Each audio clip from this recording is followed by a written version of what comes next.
Oi, turma do sexto ano. Hoje nós vamos gravar sobre o Império Romano. Nós já vimos sobre a monarquia, já falamos sobre a república e hoje vamos falar sobre o império. O império, na realidade, é um governo de generais, né? São generais que estão no poder. Então, vamos lá.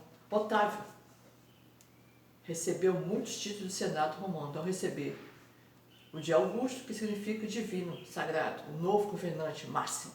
Ficou conhecido como Otávio Augusto. Era considerado o primeiro cidadão de Roma e exerceu a função de chefe militar e religioso por mais de 40 anos. Durante o seu governo, o governo de imperadores, Otávio Augusto promoveu diversas mudanças, reorganizou a administração das províncias e pacificou aquelas que se encontravam em conflito.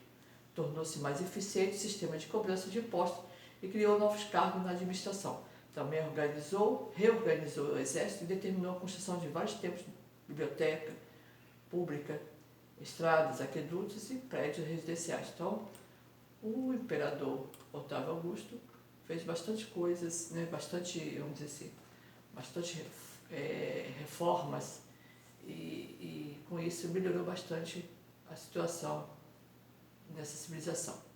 Aqui está falando sobre Pompeia, a cidade soterrada. Depois vocês dão uma olhadinha sobre isso aqui, tá? Inclusive, isso aqui teve um filme sobre esse momento que aconteceu em Roma. Também o filme chama-se Pompeia. O século de Augusto. Otávio Augusto iniciou um período que ficou conhecido como Pax Romana, ou Paz Romana. Nesse período, o que acontecia nesse período? Nesse período que se estende até o século II, praticamente não houve revoltas nas províncias nem rebeliões urbanas.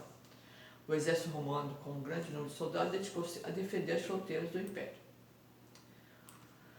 Como resultado desse período de tranquilidade, a economia se expandiu de tal maneira que o mar Mediterrâneo foi chamado pelos romanos de Mare Nostrum, que significa nosso mar. Produtos de luxo, cereais, azeite, vinhos, minérios, especiarias, cerâmica, vidros e mármore, remédios e escravos foram comercializados, enriquecendo os mercadores do Império Romano. Roma era o centro do mundo, onde chegavam produtos de todas as partes. Foi criada também uma moeda comum, só que não fala qual é o nome da moeda, tá? Também foram importantes as rotas fluviais e terrestres, conhecidas como vias romanas. O grande número de vias que cortavam o império originou dois famosos ditos populares, que são ditos até hoje, São ditos populares que falamos até hoje. Todos os caminhos levam a Roma e quem tem boca vai a Roma. São ditos populares que a gente usa, até hoje. Vamos lá. Foi um tempo tão brilhante na história romana que ficou conhecido como século de Augusto. E um dos meses do calendário foi renomeado como Augusto, que significa agosto, em sua homenagem. Tá? Continuidade do Império. Com a morte de Otávio Augusto, no ano 14, o governo do Império Romano foi exercido por diferentes dinastias. Tá? Então, depois que ele morreu, veio a Júlio Claudiana. Depois que morreu esse, veio a Flaviana, o dos Antônio e o dos Severos. O século II foi o período em que o Império Romano atingiu o maior crescimento territorial e populacional. A cidade de Roma tinha cerca de 1 milhão de habitantes. A luta de Esparta deixou algum fruto, pois os escravos conseguiram melhorar um pouco a sua situação. Lembrando-se que Esparta era um escravo, que brigava para melhorar a situação dos escravos, conquistando alguns direitos legais, isso tudo por causa da luta de Esparta, com a punição de seus donos por assassinato e a obrigatoriedade de serem vendidos se maltratados. Aqui está falando sobre o Coliseu, tá?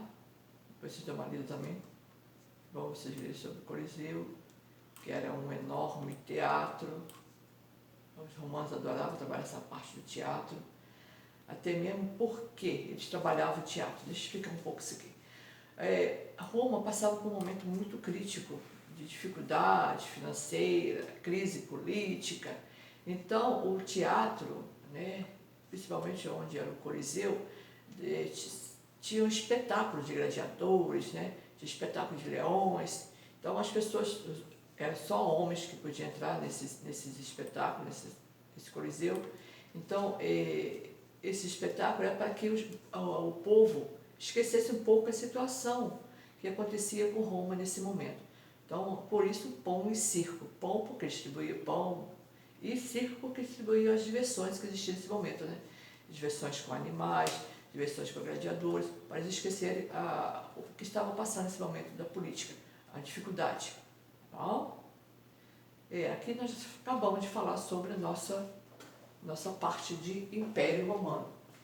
Lembrando-se que a história de Roma se divide em monarquia, república e império, nessas 3 ordens. Tá bom? Um beijo. Tchau, tchau.